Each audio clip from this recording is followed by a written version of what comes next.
Good morning, dear students. Now let us go to the next lesson. Uh, I have written the title on the blackboard. Look at the blackboard. This is the 13th unit, where there is a whale. Where there is whale. Yes. I hope that you may have heard similar combination of words. Where there is a will. Have you heard this? Where there is a will, there is a way. You may have heard this English saying. ನಮ್ಮ ಕನ್ನಡದಲ್ಲೂ ಇದೆ, ಮನಸ್ಸಿದ್ದಲ್ಲಿ ಮಾರ್ಗ. Yes. But today we are going to read the lesson where there is a whale. This title is incomplete in one sense. On reading this essay, you will come to know why the author has given this title. Do you try to complete this saying, complete this combination of words? Do you have any idea? Do you try to complete this idea? I shall give you a few seconds to think over. Where there is a whale, yes, where there is a whale, there is a movement. Yes, where there is whale, there is movement. ಎಲ್ಲಿ ಚಕ್ರ ಇದೆಯೋ ಅಲ್ಲಿ ಚಲನೆ ಇದೆ. ಚಲನೆ ಆಗಬೇಕು ಅಂದರೆ ಒಂದು ಚಕ್ರ ಬೇಕು. ಎಸ್, ಭಾಳ ಮೀನಿಂಗ್ಫುಲ್ ಟೈಟಲ್ ಇದೆ. This is on essay written by P. Sainath. I have written the author's name below the title of the lesson. P. Sainath. Yes. P. Sainath is a journalist. He is the rural affairs editor of The Hindu. The Hindu is the name of a daily newspaper. And he is a regular contributor to other magazine, The Telegraph. This comes out from Kolkata. The Telegraph is not ours. It comes out from Kolkata, and he is a regular contributor. P. Sainath writes to the press. He is a press reporter. Yes. And this essay throws light on importance of literacy and how literacy plays its important role on various kinds of human activities. More especially, it plays on our economics and industry. Yes, if one is illiterate, he cannot come out from poverty, and he cannot be able to see the world outside. So literacy is important. One should be literate. Yes, literacy plays an important role in everybody's life. It is important to be educated. So the area of discussion is Pudukottai. Pudukottai is a name of a district in Tamil Nadu. This is the area of discussion, and how people, more especially the women sect, were put into trouble because of illiteracy.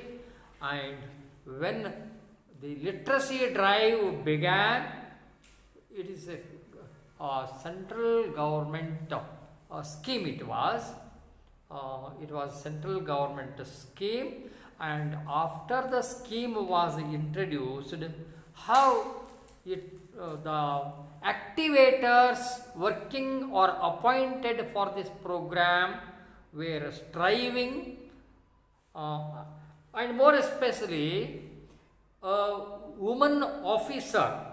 Her name is Sheila Rani Chunkat. She was district commissioner. She was a district commissioner of Pudukottai district. It was she who made the scheme more successful. Her role was very important because of her personal interest and seriousness that she gave for literacy drive brought major change in the life of the women of Pudukottai district. It is very interesting thing.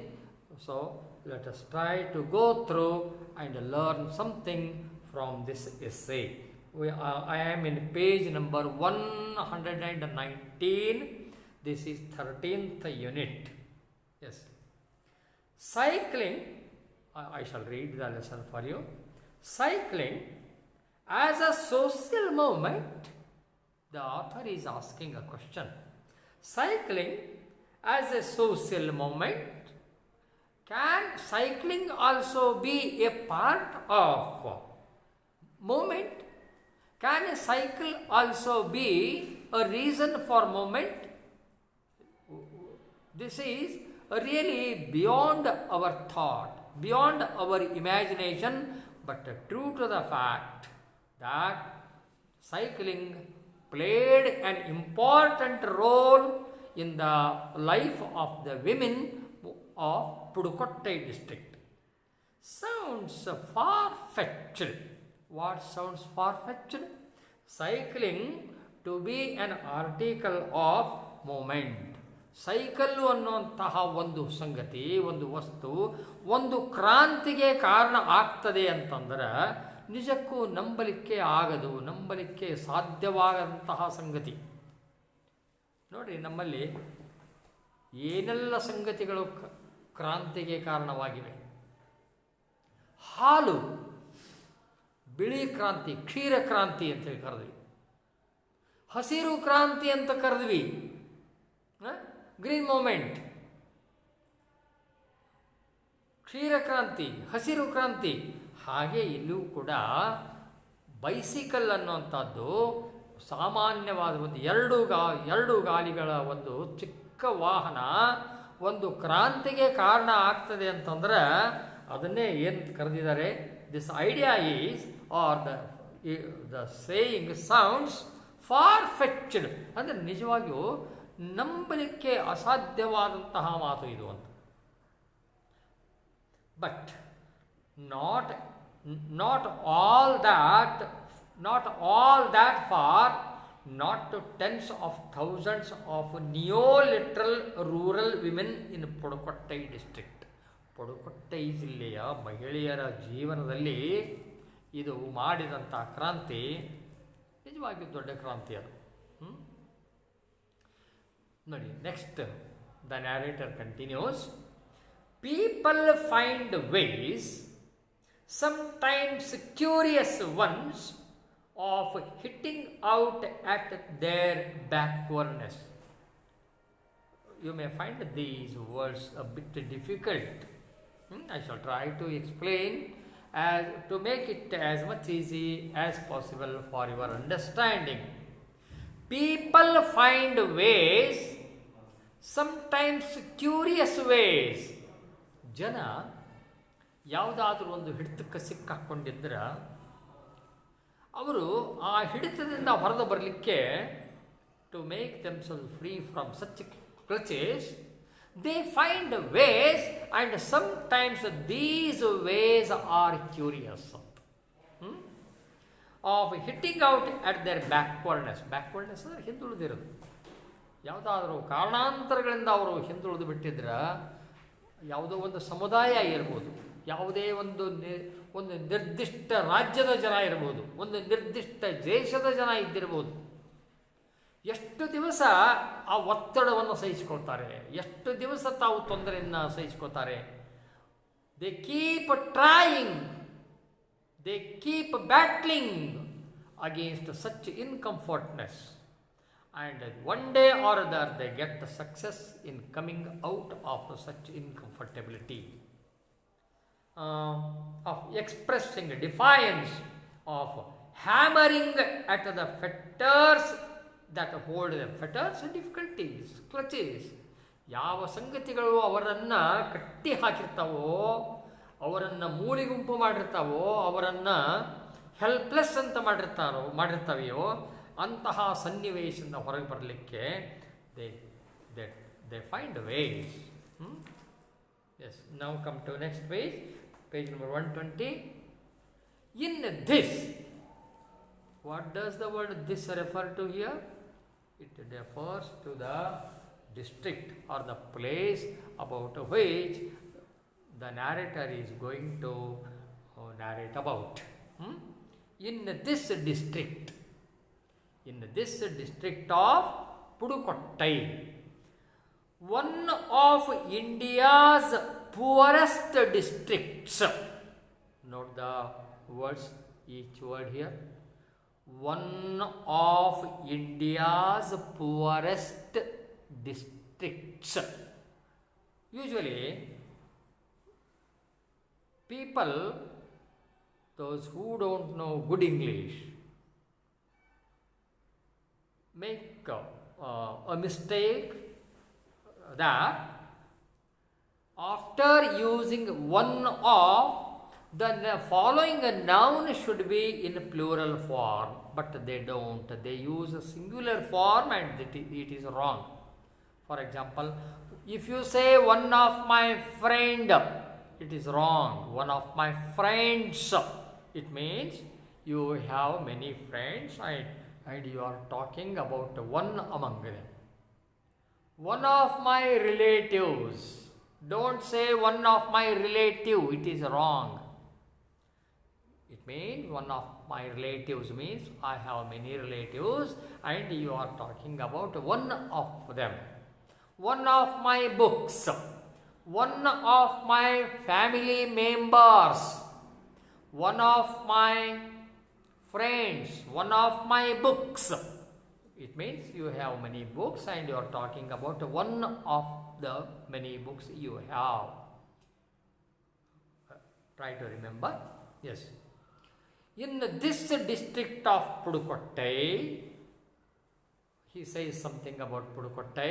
What does he say? It is one of the poorest districts in India. There are many districts and the narrator is talking about Pudukottai. As there are many districts, some are very poor and this is also one of them. Cycling seems the chosen medium for rural women. Rural women, Gramina Pradeshada Mahiliyaru. It seems rural women have chosen a bicycle as a medium. During the past 18 months, ಇದು ಯಾವಾಗಿನ ಸುದ್ದಿ? ಇದು past 18 months ಅಂದ್ರೆ 2020ನೇ ಇಸ್ವಿ. ಇದು ಕಳೆದ 18 ತಿಂಗಳಿಂದ ಅಲ್ಲ. No, don't think so. During the past 18 months, ಕಳೆದ 18 ತಿಂಗಳಿನ ಅವಧಿಯಲ್ಲಿ, ಅಂದರೆ ಇದು 2020ನೇ ಇಸ್ವಿ, ಅಂದರೆ 2018ರ ಕೊನೆಯಿಂದ 2019ರ ಮಧ್ಯದಿಂದ ಅಲ್ಲ. No, not that. ಲೇಖಕರು, the narrator is talking about those years when literacy drive, the national plan proposed by the central government of India came into being. It is of that time, it is of that period, it is about 1977. Yes, the central government of India brought this scheme immediately after 1976. immediately after 1976, this scheme, this plan was introduced all over India. ಪ್ರತಿಯೊಬ್ಬರ ದೇಶದಲ್ಲಿನ ಪ್ರತಿಯೊಬ್ಬರೂ ಸಾಕ್ಷರಸ್ಥರಾಗಬೇಕು, ಯಾರೊಬ್ಬರು ಅನಕ್ಷರಸ್ಥರಾಗಿ ಉಳಿಯಬಾರದು ಅನ್ನುವಂತಹ ಒಂದು ಕಾರಣದಿಂದ literacy drive ಪ್ರತಿ ದೇಶದಲ್ಲಿನ ಪ್ರತಿ ಮನೆಯಲ್ಲಿನ ಪ್ರತಿ ಒಬ್ಬೊಬ್ಬರೂ ಯಾರೊಬ್ಬರು ಅನಕ್ಷರಸ್ಥರಾಗಿ ಉಳಿಯಬಾರದು. ಇವತ್ತಿನ ದಿವಸ ಸಾಮಾನ್ಯವಾಗಿ ಓದುಬಾರದ ಬರೆಯಲು ಬಾರದ ಯಾರೂ ಇಲ್ಲ. ಇವತ್ತಿನ ದಿವಸ ನಾವು 100% ಲಿಟ್ರಸಿ ಸಾಧಿಸುವಲ್ಲಿ ಯಶಸ್ವಿ ಆಗಿದ್ದೇವೆ. Today we are successful in being everybody of us literate, every one of us all over India, not only in your village, not only in our district, not only in our state, all over India. There is nobody that cannot understand to write, that doesn't know to read, that doesn't know to write. This is we have become successful in being 100% literates. But in those days, immediately before 1975, the percentage of illiterates was high. The percentage of illiterates was high. And more especially in a rural area, many were uneducated. They could neither read nor they could write. But today the situation is different, and this is all because the efforts made by the central government during 1970s. Yes. During the past 18 months, over 1 lakh rural women, most of them neoliterates. Yes, Nava Saksharastharu. Neoliterates, the word neo means new. Nama. Neoliterates, Nava Saksharastharu, have taken to bicycling as a symbol of independence.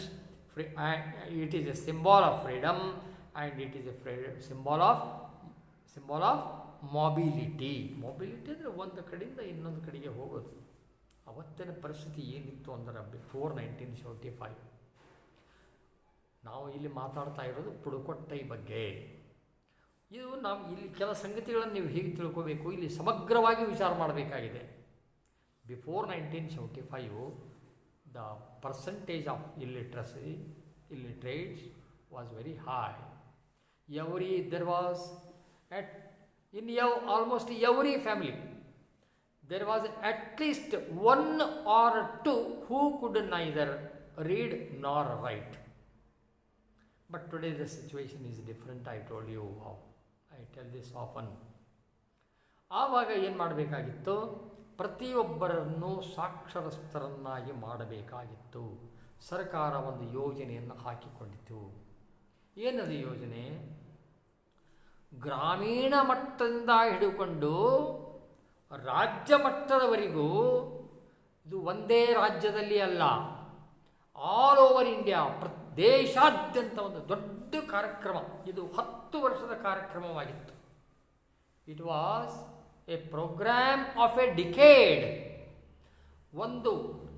ಒಂದು ದಶಕದ ಕಾರ್ಯಕ್ರಮ ಇದು. 10 ವರ್ಷದ ದೊಡ್ಡ ಕಾರ್ಯಕ್ರಮವಾಗಿತ್ತು. ಇವತ್ತ ನೀವು ಕೊರೋನಾದ ವಿರುದ್ಧ ಹೋರಾಡಲಿಕ್ಕೆ ನಮ್ಮ ದೇಶದ ಪ್ರತಿಯೊಂದು ರಾಜ್ಯದಲ್ಲಿ, ನಮ್ಮ ಪ್ರತಿಯೊಂದು ರಾಜ್ಯದ ಪ್ರತಿಯೊಂದು ಜಿಲ್ಲೆಯಲ್ಲಿ, ಪ್ರತಿಯೊಂದು ಜಿಲ್ಲೆಯ ಪ್ರತಿಯೊಂದು ತಾಲೂಕಿನಲ್ಲಿ, ಪ್ರತಿಯೊಂದು ತಾಲೂಕಿನ ಒಂದೊಂದು ಹಳ್ಳಿಯಲ್ಲಿ ಆರೋಗ್ಯ ಇಲಾಖೆ ಎಷ್ಟೊಂದು ನಿಯತ್ತಾಗಿ ಹಗಲು ರಾತ್ರಿ ಶ್ರಮ ವಹಿಸ್ತಾ ಇದ್ದಾರೆ. ಇದನ್ನು ನೀವು ನೋಡಿದ್ರೆ ನಿಮಗೆ ಸ್ವಲ್ಪ ಕಲ್ಪನೆ ಬರುತ್ತೆ. ಆವಾಗಲೂ ಕೂಡ ಆಫ್ಟರ್ 1975 ಈ ಒಂದು ಯೋಜನೆಯನ್ನು ಜಾರಿಗೆ ತಂದಾಗ, when this literacy drive was introduced, ಆವಾಗ ಪ್ರತಿ ಊರಿನ, ಇವತ್ತಿನ ದಿವಸ ನಾವೇನು ವಿಲೇಜ್ ಅಕೌಂಟೆಂಟ್ಸ್ ಅಂತ ಕರಿತೇವಲ್ಲ, ವಿಲೇಜ್ ಅಕೌಂಟೆಂಟ್ಸ್, ನೀವು ಅವರನ್ನು ತಲಾಟಿಗಳು ಅಂತ ಕರಿತೀರಿ, ತಲಾಟಿ ಅಂತ ಕರಿತೀರಲ್ಲ. ಈ ವಿಲೇಜ್ ಅಕೌಂಟೆಂಟ್ ಅನ್ನೋ ಶಬ್ದ ಸಹಿತ ಅವಾಗಿನ್ನೂ ಜನರಿಗೆ ಪರಿಚಯವಾಗಿರಲಿಲ್ಲ. ಸಾಮಾನ್ಯವಾಗಿ ಎಲ್ಲರೂ ಅವರ ತಲಾಟಿ ಅಂತಲೇ ಕರೀತಿದ್ರು ಆವಾಗ. ಈಗ ಅದು ಶಬ್ದ ಡಿಸಪಿಯರ್ ಆಗ್ತಾ ಇದೆ. ನಾವು VA ಅಂತ ಕರಿತೇವೆ ಅವ್ರನ್ನ ಸಂಕ್ಷಿಪ್ತವಾಗಿ. ಇವತ್ತು ಗ್ರಾಮೀಣ ಪ್ರದೇಶದಲ್ಲಿ ಅವರಿಗೆ ಜವಾಬ್ದಾರಿ ಕೊಡಲಾಗಿತ್ತು. ಅವರು ಏನು ಮಾಡಬೇಕಾಗಿತ್ತು ಅಂದ್ರೆ, ತಾವು ಕೆಲಸ ಮಾಡುವ ಏರಿಯಾದಲ್ಲಿ ತಮ್ಮ ಪರ್ವ್ಯೂಗೆ ಬರುವಂಥ ಹಳ್ಳಿಗಳಲ್ಲಿ ಒಬ್ಬೊಬ್ಬ ತಲಾಟಿಗೆ 5, 6, 8, 10 ಹಳ್ಳಿಗಳನ್ನು ಕೊಟ್ಟಿರ್ತಾರೆ. ಒಂದು ತಾಲೂಕಿನಲ್ಲಿ 6, 8 ತಲಾಟಿಗಳು ಇರ್ತಾರೆ, VAಗಳು ಇರ್ತಾರೆ. ಒಂದು ತಾಲೂಕಿನಲ್ಲಿ ಒಂದು 60 ಹಳ್ಳಿವೆ ಅಂತ ಇಟ್ಕೊಂಡ್ರೆ ಒಬ್ಬೊಬ್ಬ ತಲಾಟಿಗೆ 5, 6, 8, 10 ಹಿಂಗೆ ಹಳ್ಳಿಯ ಇದನ್ನು ಪ್ರದೇಶವನ್ನು ನೋಡಿಕೊಂಡು, ಜನಸಂದಣಿಯನ್ನು ನೋಡಿಕೊಂಡು ಕೊಟ್ಟಿರ್ತಾರೆ. ಆವಾಗಲೂ ಕೂಡ ಏನು ಮಾಡಿದ್ರು, ಪ್ರತಿ ಒಬ್ಬ ತಲಾಟಿಯವರಿಗೆ ಕೆಲ ಗ್ರಾಮಗಳನ್ನು ಕೊಟ್ಟಿದ್ದರು. ಅವ್ರ ಕೆಲಸ ಏನು, ಪ್ರತಿ ಒಂದೊಂದು ಊರಿನಲ್ಲಿ ಸುಶಿಕ್ಷಿತರು ಯಾರಿದ್ದಾರೆ ಅವ್ರನ್ನ ಗುರುತಿಸೋದು.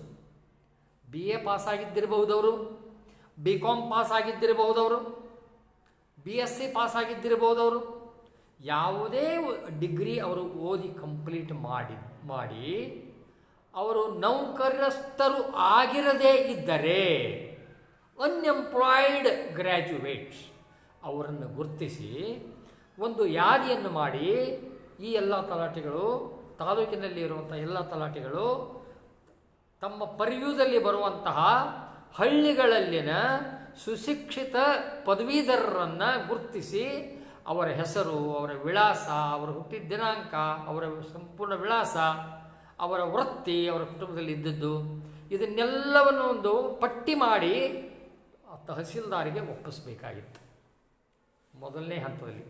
ಆ ನಂತರ ತಹಸೀಲ್ದಾರ್ ಅವರು ಏನು ಮಾಡ್ತಿದ್ರು, ಅವರು ನೇರವಾಗಿ ಈ ಅಭ್ಯರ್ಥಿಗಳ ಮನೆಯ ಬಾಗಿಲಿಗೆ ಬಂದು ಅವರಿಗೆ ಒಂದು ಕೆಲಸ ವಹಿಸ್ತಿದ್ದರು. ಯಾರಿಗೆ? ಈ ಅನ್ಎಂಪ್ಲಾಯ್ಡ್ ಗ್ರ್ಯಾಜುಯೇಟ್ಸಿಗೆ. ಏನು ಕೆಲಸದು? ತಮ್ಮ ಯಾವುದೇ ಒಬ್ಬ ಸುಶಿಕ್ಷಿತ ಪದವೀಧರ, ಅನ್ಎಂಪ್ಲಾಯ್ಡ್ ಪದವೀಧರ, ನಿರುದ್ಯೋಗಿ ಪದವೀಧರ, ಅವನಿಗೇನು ಕೆಲಸ ವಹಿಸ್ತಿದ್ರು ಅವರು, ತನ್ನ ಓಣಿಯಲ್ಲಿ ಮನೆಗೆ ಹೋಗಿ ಆ ಮನೆಯಲ್ಲಿ ಎಷ್ಟು ಜನ ಅನಕ್ಷರಸ್ಥರಿದ್ದಾರೆ ಅದರ ಪಟ್ಟಿ ಮಾಡಬೇಕು. ಅವರು ಪುರುಷರಿರ್ಬೋದು, ಮಹಿಳೆಯರು ಇರ್ಬೋದು. ಈ ಕೆಲಸವನ್ನು ಬರೀ ಪುರುಷರಿಗಷ್ಟೇ ಕೊಡಲಿಲ್ಲ, ಮಹಿಳೆಯರಿಗೂ ಕೊಡ್ತಿದ್ರು. Unemployed graduate ladies were also appointed. ನಿರುದ್ಯೋಗಿ ಪದವೀಧರ ಯುವತಿಯರನ್ನು ಕೂಡ ಸರ್ಕಾರ ಈ ಕೆಲಸದಲ್ಲಿ ಅವರನ್ನು ಭಾಗಿದಾರರನ್ನಾಗಿ ಮಾಡಿತ್ತು. ಇವರೆಲ್ಲರೂ ಸೇರಿ ಏನು ಮಾಡಬೇಕಾಗಿತ್ತು, ತಾವು ವಾಸವಾಗಿದ್ದ ಏರಿಯಾದಲ್ಲಿನ ತಮ್ಮ ಹಿಂದಿನ ಓಣಿ, ಮುಂದಿನ ಓಣಿ, ಎಡಕಿನ ಓಣಿ, ಬಲಕಿನ ಓಣಿ, ಅಲ್ಲೆಲ್ಲ ಹೋಗಿ ಮನೆಗೆ ಹೋಗಿ ಆ ಮನೆಯಲ್ಲಿನ ಸದಸ್ಯರ ಸಂಖ್ಯೆ ಮತ್ತು ಅವರಲ್ಲಿ ಆ ಮನೆಯಲ್ಲಿ ಓದು ಬರಹ ಬಾರದ ವಯಸ್ಕರು, ಸಣ್ಣ ಮಕ್ಕಳಲ್ಲ, ವಯಸ್ಕರು ಅಂದ್ರೆ 20 ವರ್ಷ ಮೀರಿದವರು, ಅವರು 70 ವರ್ಷದವರು ಇದ್ದಿರಬಹುದು. 20 ವರ್ಷ ಮೀರಿದ ಯಾವುದೇ ವ್ಯಕ್ತಿ ಮನೆಯಲ್ಲಿ ಅನಕ್ಷರಸ್ಥರಾಗಿದ್ದರೆ ಅವರ ಹೆಸರುಗಳನ್ನು ಪಟ್ಟಿ ಮಾಡಿ ತನ್ನ ಕಡೆಗೆ ಒಂದು ಅದನ್ನು ಪ್ರತಿಯನ್ನು ಇಟ್ಟುಕೊಂಡು ಇನ್ನೊಂದು ಪ್ರತಿಯನ್ನು ತಲಾಟಿಯವರಿಗೆ ಮುಟ್ಟಿಸ್ಬೇಕು. ತಲಾಟಿಯವರು ಏನು ಮಾಡ್ತಾರೆ, ಇದನ್ನು ಒಯ್ದು ತಹಸೀಲ್ದಾರ್ಗೆ ರಿಪೋರ್ಟ್ ಮಾಡ್ತಾರೆ. ಇದು ಒಂದು ಹಂತ ಮುಗಿತು. ಎರಡನೇ ಹಂತದಲ್ಲಿ ತಹಸೀಲ್ದಾರ್ ಅವರು ಮತ್ತೆ ಬರ್ತಾರೆ, ಮನೆಗೆ ಬರ್ತಾರೆ, ಇವ್ರನ್ನ ಒಂದು ಸಭೆ ಮಾಡ್ತಾರೆ. ಯಾರ್ದು? ಈ ಅನ್ಎಂಪ್ಲಾಯ್ಡ್ ಗ್ರ್ಯಾಜುಯೇಟ್ಸ್ದು ಒಂದು ಸಭೆ ಮಾಡ್ತಾರೆ. ಯಾವಾಗ? ರಾತ್ರಿ ಮಾಡ್ತಾರೆ. ಆ ಊರಲ್ಲಿನ ಯಾವುದಾದ್ರೂ ಒಂದು ಶಾಲೆಯಲ್ಲೋ, ದೇವಸ್ಥಾನದಲ್ಲಿಯೋ, ಅಥವಾ ಸಮುದಾಯ ಭವನದಲ್ಲೋ ಎಲ್ಲಾದರೂ ಒಂದು ಕಡೆ ಅವರು ಮೀಟಿಂಗ್ ಕಂಡಕ್ಟ್ ಮಾಡಿ ಅವರಿಗೆ ಜವಾಬ್ದಾರಿ ವಹಿಸ್ಕೊಡ್ತಾರೆ. ಏನು ಜವಾಬ್ದಾರಿ? ಈ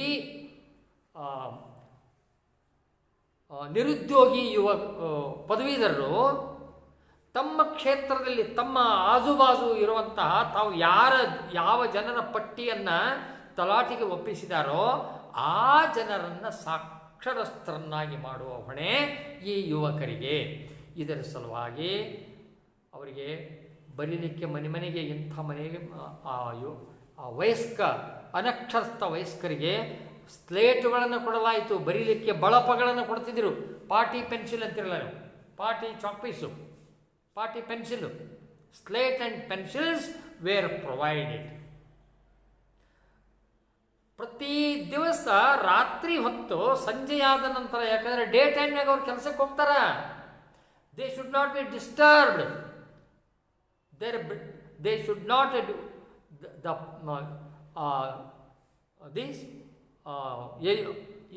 unemployed graduates were asked to conduct teaching classes after 7:30 in the evening, at least up to 9 o'clock.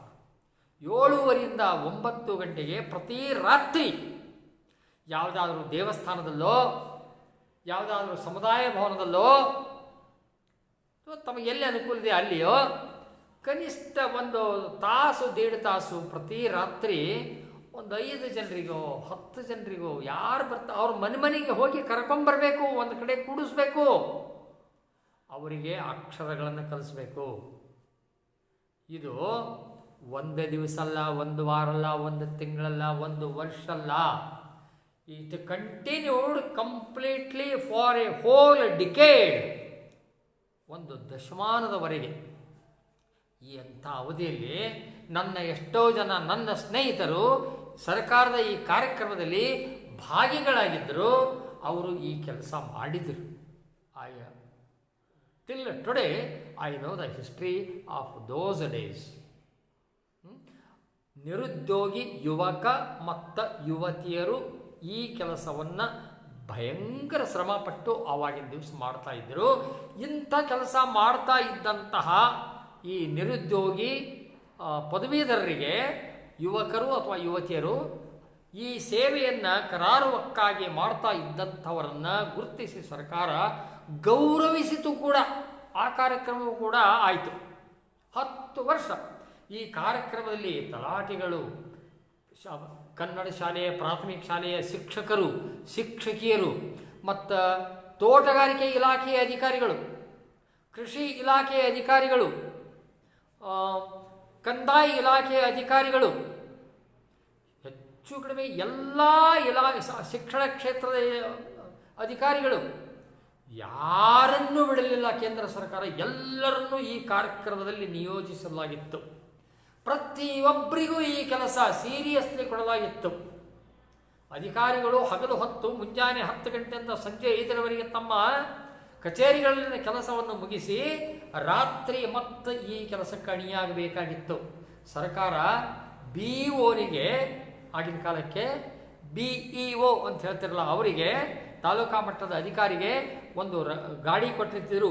ಮುಂಜಾನೆ 10ರಿಂದ ಸಂಜೆವರೆಗೂ ಆ ಕಾರ್ಯಾಲಯದಲ್ಲಿ ಕೂತ್ಕೊಂಡು ಕೆಲಸ ಮಾಡಿದ್ದಲ್ಲದೆ ಸಾಯಂಕಾಲ 6ರ ನಂತರ ಪ್ರತಿ ರಾತ್ರಿ 11 ಗಂಟೆಯವರೆಗೂ ಅವರು ಮನೆಗೆ ಬರ್ತಿರಲಿಲ್ಲ. ಹಳ್ಳಿಗೆ ಹೋಗಬೇಕು. ಅಲ್ಲಿನ ಯಾವ ಯಾವ ಹಳ್ಳಿಗೆ ಹೋಗ್ತಿದ್ರೋ ಆ ಹಳ್ಳಿಯಲ್ಲಿ ಕೆಲಸ ಮಾಡ್ತಾ ಇದ್ದಂತಹ ಈ ನಿರುದ್ಯೋಗಿ ಪದವೀಧರನ ಭೇಟಿಯಾಗಿ ಅವ್ರ ಕಡೆಯಿಂದ ರಿಪೋರ್ಟ್ ತೊಗೋತಿದ್ರು. ಎಷ್ಟು ದಿವಸದಿಂದ ಶಾಲೆ ನಡೀತಾ ಇದೆ, ಶಾಲೆ ಎಲ್ಲಿ ನಡೀತಾ ಇದೆ, ರಾತ್ರಿ ಶಾಲೆ, ಎಷ್ಟು ಜನ ವಯಸ್ಕರು ಪಾಠಕ್ಕೆ ಬರ್ತಾ ಇದ್ದಾರೆ, ಅವರ ಪ್ರಗತಿ ಏನು ಆಗ್ತಾ ಇದೆ, ಪ್ರತಿ ವಾರಕ್ಕೊಮ್ಮೆ ರಿಪೋರ್ಟ್ ಕಲೆಕ್ಟ್ ಮಾಡ್ತಿದ್ರು. ತಹಸೀಲ್ದಾರ್ ಅವರಿಗೆ ರಿಪೋರ್ಟ್ ಕಳಿಸ್ತಿದ್ರು, ತಹಸೀಲ್ದಾರ್ ಅವರು DC ಕಳಿಸ್ತಿದ್ರು, DC ಅವರು ಗೌರ್ಮೆಂಟಿಗೆ ಕಳಿಸ್ತಿದ್ರು, ಈ ಸ್ಟೇಟ್ ಗೌರ್ಮೆಂಟ್ನವರು ಸೆಂಟ್ರಲ್ ಗೌರ್ಮೆಂಟಿಗೆ ರಿಪೋರ್ಟ್ ಮಾಡ್ತಿದ್ರು. 10 ವರ್ಷ ಕಂಟಿನ್ಯೂಸ್ಲಿ ಈ ಒಂದು ದೊಡ್ಡ ಕಾರ್ಯಕ್ರಮ ನಡೀತಾ ಇತ್ತು. ನಾವೆಲ್ಲ ಈ ಕಾರ್ಯಕ್ರಮದಲ್ಲಿ ಅನೇಕ ರೀತಿಯಿಂದ ಸರ್ಕಾರದ ಪರವಾಗಿ ಕೆಲಸವನ್ನು ಮಾಡಿದ್ದು ಉಂಟು, ಅನುಭವ ಉಂಟು, ಕಾರ್ಯವನ್ನು ನಿರ್ವಹಿಸಿದ್ದು ಉಂಟು. ಎಸ್, ಇದರ ಸುತ್ತಲೂ ಈ ಪಾಠ ಇದೆ ನೋಡಿ. this essay, particular essay that what you are reading today is revolving around this situation. Yes. Most of them neo-literates have taken to bicycling as a symbol of independence, freedom and nobility. Yes, before that women did not like to come out of their kitchen rooms. It was tradition had bounded them to be inside. If we exclude girls, the narrator is telling, if we exclude girls below 10 years of age, ಇಲ್ಲಿ ನಾವು ಮಾತಾಡ್ತಾ ಇದ್ದದ್ದು ವಯಸ್ಕರ ಬಗ್ಗೆ ಮಾತ್ರ. ವಯಸ್ಕ ಅನಕ್ಷರಸ್ಥರು. Boys and girls are not the topic of our discussion. And over 70,000 of these 1 lakh women have taken part in public exhibition cum contest. ಪ್ರದರ್ಶನ ಜೊತೆಗೆ ಸ್ಪರ್ಧೆ. ಎರಡು ಸೇರಿ ಒಂದರಲ್ಲಿ. ಎಕ್ಸಿಬಿಷನ್ ಕಮ್ ಕಾಂಟೆಸ್ಟ್ ಹೆಂಗೆ ಹೇಳ್ತೀರಿ? ಡ್ರೈವರ್ ಕಮ್ ಕಂಡಕ್ಟರ್ ಅಂತಿರಲ್ಲ ನೀವು. ಡ್ರೈವರ್ ಕಮ್ ಕಂಡಕ್ಟರ್ ಅಂದ್ರೇನು? ಡ್ರೈವರ್ನೂ ಹೌದು, ಕಂಡಕ್ಟರ್ ಮಾಡಬೇಕಾದ ಕೆಲಸನೂ ಅವನೇ ಮಾಡೋದು. ಟಿಕೆಟು ಕೊಡಬೇಕು, ಗಾಡಿನೂ ಓಡಿಸ್ಬೇಕು. Driver cum conductor. Attender cum clerk. Attender ಕೆಲಸ ಮಾಡಬೇಕಾದ ಕೆಲಸನೂ ಮಾಡಬೇಕು, ಕ್ಲರಿಕಲ್ ವರ್ಕು ಮಾಡಬೇಕು. Attender cum clerk. ಹಾಗೆ ಇದು ಎಕ್ಸಿಬಿಷನ್ ಕಮ್ ಕಾಂಟೆಸ್ಟ್. ಸ್ಪರ್ಧೆ ಮಾಡೋದು, ಪ್ರದರ್ಶನ ಹಾಗೂ ಸ್ಪರ್ಧೆ. To proudly display their new skills and still the training camps. ಎಲ್ಲಿ? ಪುದುಕೊಟ್ಟೈ ಜಿಲ್ಲೆಯಲ್ಲಿ. ಯಾರಿಗೆ ಏನದು training? Teaching to drive, training to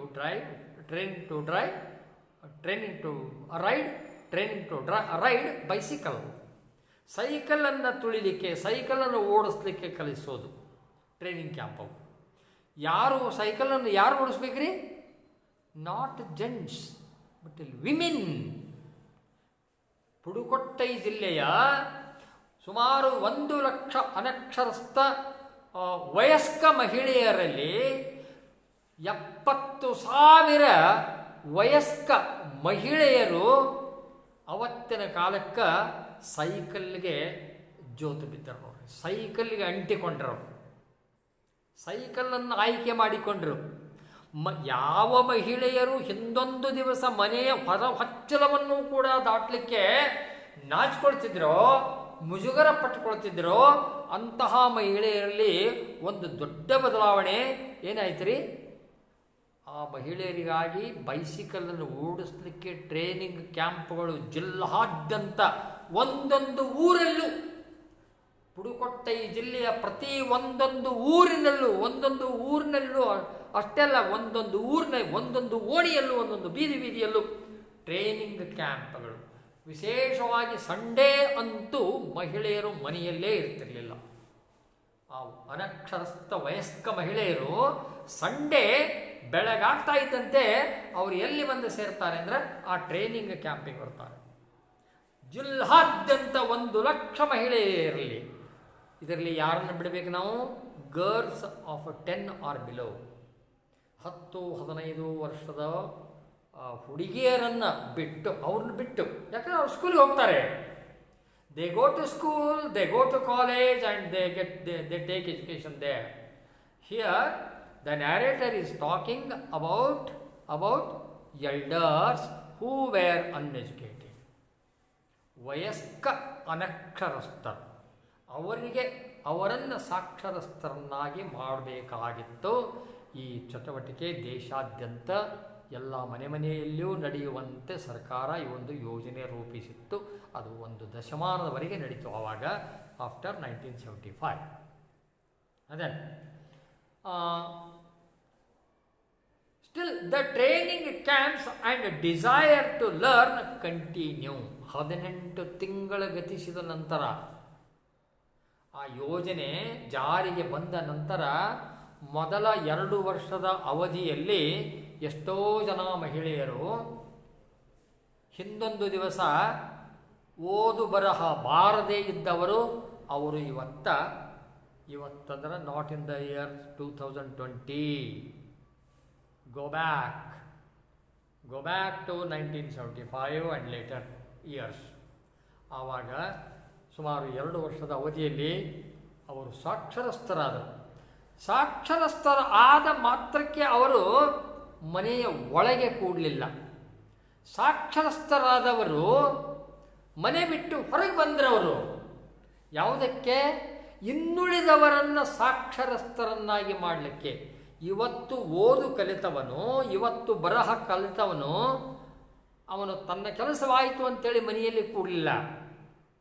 ಬದಲಾಗಿ ಯಾರು ಓದು ಬರಹವನ್ನು ಕಲಿತರೋ ಅವರು ತಮ್ಮ ಮನೆಯಿಂದ ಹೊರಬಂದು ತಮ್ಮಂತೆ ತಾವು ಹಿಂದೆ ಯಾವ ರೀತಿ ಅನಕ್ಷರಸ್ಥರಾಗಿದ್ದರೋ ಅಂಥವರನ್ನು ಹುಡುಕಿ ತಾವು ಸೇವೆ ಮಾಡತೊಡಗಿದರು. ಪುಕ್ಕಟೆಯಾಗಿ ಸೇವೆ ಮಾಡತೊಡಗಿದರು. ಯಾರಿಗೆ ಓದು ಬರಹ ಗೊತ್ತಿರಲಿಲ್ಲವೋ ಅವರನ್ನು ಕರೆತೊಂಬಂದು ರಾತ್ರಿ ಹೊತ್ತು ಯಾವುದಾದ್ರೂ ಒಂದು ಗುಡಿಯಲ್ಲೋ, ಶಾಲೆಯಲ್ಲೋ, ಸಮುದಾಯ ಭವನದಲ್ಲೋ ಕೂಡಿಸಿ ಒಬ್ಬೊಬ್ಬರು ಇನ್ನೊಬ್ಬೊಬ್ಬರಿಗೆ everyone took the other who could not read and write. ಅವ್ರನ್ನ ಆಯ್ಕೆ ಮಾಡಿಕೊಂಡು ಅವರಿಗೆ ಓದು ಬರಹ ಕಲಿಸ್ತಿದ್ದರು. ತಮ್ಮ ಊರಿನಲ್ಲಿ ಇವತ್ತಿನ ದಿವಸ ಎಲ್ಲರೂ ಓದ್ತಾರೆ, ಎಲ್ಲರೂ ಬರೀತಾರೆ ಅನ್ನೋಂಥ ಆದ ನಂತರ ಅವರು ಊರಲ್ಲೇ ಕೂಡಲಿಲ್ಲ, ಪಕ್ಕದ ಹಳ್ಳಿಗೆ ಹೋಗ್ತಿದ್ರು. ಪಕ್ಕದ ಹಳ್ಳಿಗೆ ಹೋಗಿ ಅಲ್ಲೇ ಈ ಸೇವೆಯನ್ನು ಮಾಡ್ತಿದ್ರು. ಈ ಪಕ್ಕದ ಹಳ್ಳಿಗೆ ಹೋಗೋದು ಅಂದರೆ ಅಷ್ಟು ಸುಲಭವಾಗಿರಲಿಲ್ಲ. ಈ ಅವರಿಗೆ ಒಂದು ಮೊಬಿಲಿಟಿ ಕೊಡಬೇಕಾಗಿತ್ತು, ಅವರಿಗೊಂದು ಫ್ರೀಡಮ್ ಕೊಡಬೇಕಾಗಿತ್ತು. ಜನರು ವಿಶೇಷವಾಗಿ ಮಹಿಳೆಯರು, ಪುದುಕೋಟ್ಟೈ ಜಿಲ್ಲೆಯ ಮಹಿಳೆಯರು, ಅವರಿಗೆ they should enjoy freedom, they should enjoy mobility and they should become independent. ಇದನ್ನು ಸಾಧಿಸೋ ಸಲುವಾಗಿ ಒಬ್ಬ ಮಹಿಳೆ, ಅವರು ಶೀಲಾ ರಾಣಿ ಚುಂಕತ್ ಅಂಥೇಳಿ ಪುದುಕೋಟ್ಟೈ ಜಿಲ್ಲೆಯ ಡಿಸ್ಟ್ರಿಕ್ಟ್ ಕಮಿಷನರ್ ನೋಡ್ರಿ. ಅವರು ಪುದುಕೋಟ್ಟೈ ಜಿಲ್ಲೆಯ ಜಿಲ್ಲಾ ಅಧಿಕಾರಿ, ಒಬ್ಬ ಮಹಿಳೆ, ಅವರು ದೊಡ್ಡ ಅಧಿಕಾರಿ. ಇದನ್ನು ಯಶಸ್ಸುಗೊಳಿಸುವುದರಲ್ಲಿ ಅವರ ಪಾತ್ರ ಅತ್ಯಂತ ದೊಡ್ಡದಾಗಿತ್ತು. ಈ ಸೈಕಲನ್ನು ಇಂಟ್ರಡ್ಯೂಸ್ ಮಾಡಿದವರು ಅವರೇ. ಮಹಿಳೆಯರಿಗೆ ಸೈಕಲನ್ನು ಪ್ರೊವೈಡ್ ಮಾಡಿ, ಎಂಥ ಮಹಿಳೆಯರಿಗೆ?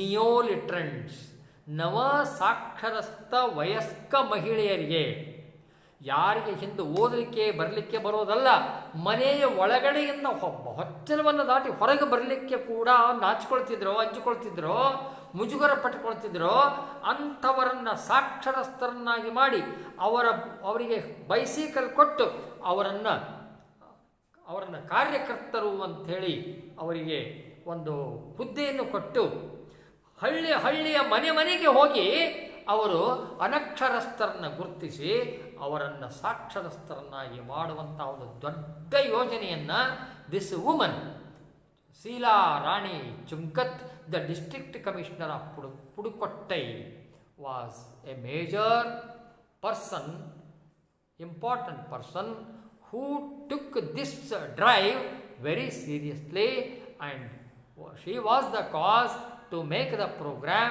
very, very successful in the district of Pudukottai. Yes, thank you. With this, let us stop today. Let us go to next paragraph tomorrow. Thank you.